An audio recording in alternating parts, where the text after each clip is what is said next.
Hi everyone, welcome to my channel. So जैसा कि आपको पता है लास्ट में मैंने anatomy of digestive system finish कर दी है। So let's come to the disease condition. So सबसे पहले मैं आपसे डिस्कस करूंगी हाइटल हर्निया के बारे में। So what is hernia? Hernia क्या होता है गाइस? जो हमारा एक वीक पॉइंट है वहाँ से कोई हमारे ऑर्गन का पार्ट या उसका कोई पोर्शन है वो खिसक के किसी दूसरे ऑर्गन में या किसी दूसरे पार्ट में चला जाएगा। So what is हाइटल hernia? हाइटल क्या होता है? ये वो वाला स्पेस है जहाँ से जो हमारा ईसोफेगस है वो डायफ्राम के थ्रू कहाँ को जा रहा है, हमारे एब्डोमिनल साइड को जा रहा है, मतलब स्टमक की साइड को जा रहा है। सो इसमें क्या होगा, जो हमारा स्टमक का कुछ पोर्शन है वो खिसक के क्या होगा, हमारे डायफ्राम में आ जाएगा। उसको हम क्या बोलते हैं? हाइटल हर्निया।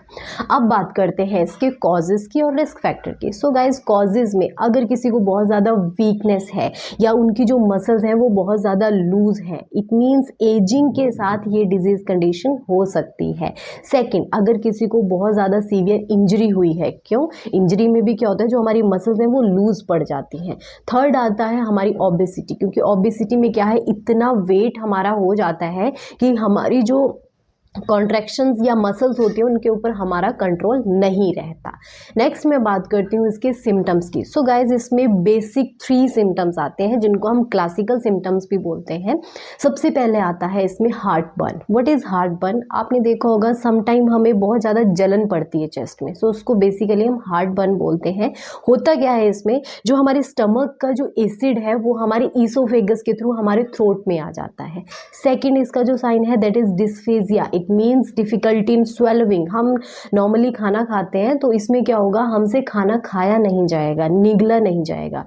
थर्ड आता है रिगर्जिटेशन, इट मीन्स जितना भी हमारा स्टमक का कंटेंट है वो ईसोफेगस से हमारे थ्रोट में, माउथ में, इवन दो हमें वॉमिट भी हो सकती है, ब्लडी वॉमिट भी हो सकती है, और जो स्टूल हमारा टेरी कलर का भी हो सकता है। नेक्स्ट आता है गाइज, इसमें हमें अगर इन्फेक्शन हो जाए तो हमें fever, fatigue, weakness, weight loss, ये सारे सिम्टम इसमें देखने को मिलेंगे। बट 3 बेसिकली जो मैंने आपको बताया, हार्ट बर्न, रिगर्जिटेशन और जो हमारा रिगर्जिटेशन एंड आपका जो एसिड रिफ्लक्स है, मतलब जिसमें हमारे जो एसिड्स हैं वो बाहर को आ जाते हैं। नेक्स्ट मैं बात करती हूँ इसके डायग्नोसिस की। सो गाइज, इसमें डायग्नोसिस में हम क्या करते हैं, एंडोस्कोपी करते हैं या फिर barium swallow test. Barium swallow test में क्या होता है, हम इसमें बेरियम देते हैं स्वेलो करने के लिए। आफ्टर दैट जो बेरियम होगा वो हमें चेस्ट एक्सरे में दिख जाएगा कहाँ पे वो स्टक हुआ है। तो जहाँ पे स्टक हुआ है इट मीन्स वहीं पे ही क्या हो गया है, पेशेंट को हर्निया हो गया है। नेक्स्ट मैं बात करती हूँ इसकी ट्रीटमेंट की। सबसे पहले बात करें मेडिकल की। सो मेडिकल ट्रीटमेंट में ऑफ कोर्स इसमें एसिड का प्रोडक्शन ज़्यादा हो रहा है, सो उसको कम करने के लिए हम इसमें एंटी एसिड देंगे ताकि जो एसिड है वो न्यूट्रलाइज हो सके। सेकेंड, इसमें हम देते हैं proton pump inhibitor.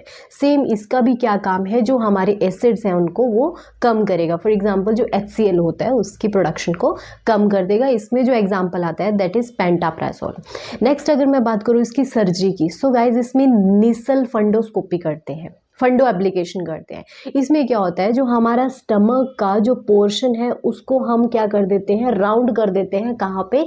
Lower part of the oesophagus में। इसकी वजह से क्या होगा, मैंने आपको लास्ट क्लास में बताया था कि हमारे ईसोफेगस और स्टमक में कुछ स्फिंक्टर होते हैं, वॉल्व होते हैं। सो क्या करेगा, इस फंडो एप्लीकेशन के थ्रू क्या होगा, जो वॉल्व होंगे वो स्ट्रेंथन हो जाएंगे, मतलब वो जकड़ लेगा उसको, जिसकी वजह से जो कंटेंट है वो बैकफ्लो नहीं हो सकता।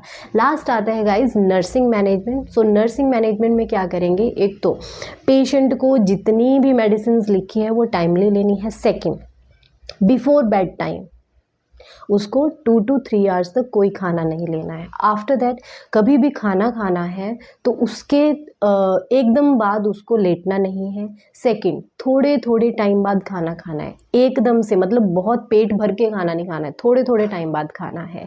अच्छे फ्लूइड्स लेने हैं, मतलब जो उसकी डिहाइड्रेशन है, अगर उसको बहुत ज़्यादा वॉमिटिंग हो रही है, डायरिया हो रहा है, तो उसके लिए उसको क्या करना है, अपनी डिहाइड्रेशन को मेंटेन करने के लिए, प्रिवेंट करने के लिए उसको IV फ्लूइड्स लेने हैं, वेट मेंटेन करना है, इनटेक आउटपुट चार्ट मेंटेन करना है। I hope you like this video. Please like, share, subscribe my channel. Thank you.